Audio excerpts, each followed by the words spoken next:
اهلا بيكم في فيديو جديد. النهارده جايين نتكلم عن احسن ايربودز في الفئه السعريه المتوسطه وهي جوي روم، ودي الموديل بتاعها T03 S Pro. الايربودز دي فعلا ابهرتني لما استخدمتها وشفتها وكمان بدات اشتغل فيها. اول سبب انها للفئه السعريه فعلا المتوسطه وهي احسنهم. تاني سبب رغم انها في الفئه السعريه المتوسطه ولكن بتنافس حاجات كتير في الفئه السعريه العاليه. فكالعاده النهارده هنعمل حاجتين، اول حاجه هنعمل انبوكسنج، تاني حاجه هقول لكم ايه مواصفاتها ومميزاتها. بس قبل ما ابدا الفيديو، لو انت اول مره تشوفني ما تنساش تعمل متابعه وتدوس لايك وتقول لي رايك في الكومنتات وسيف الفيديو ده عشان هقول لك ايه الفرق بينها وبين التقليد. ودي طبعا اهم حاجه بقولها لكم في الفيديو زي البي 9 لو فاكرين، عشان ما حدش يضحك عليك. ويلا بينا نبدا الفيديو.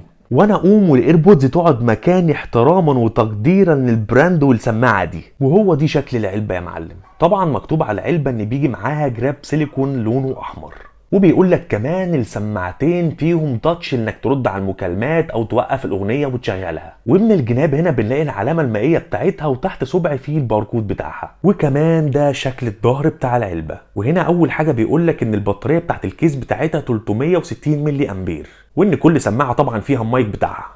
يلا بينا نعمل انبوكسنج للعلبه.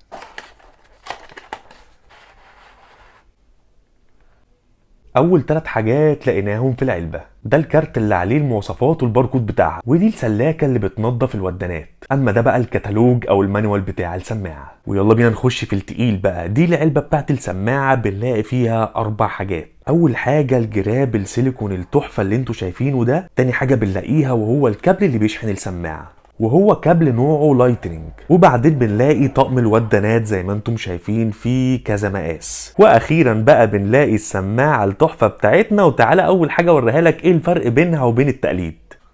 طبعا هنا المدخل بتاع الشاحن بتاعها.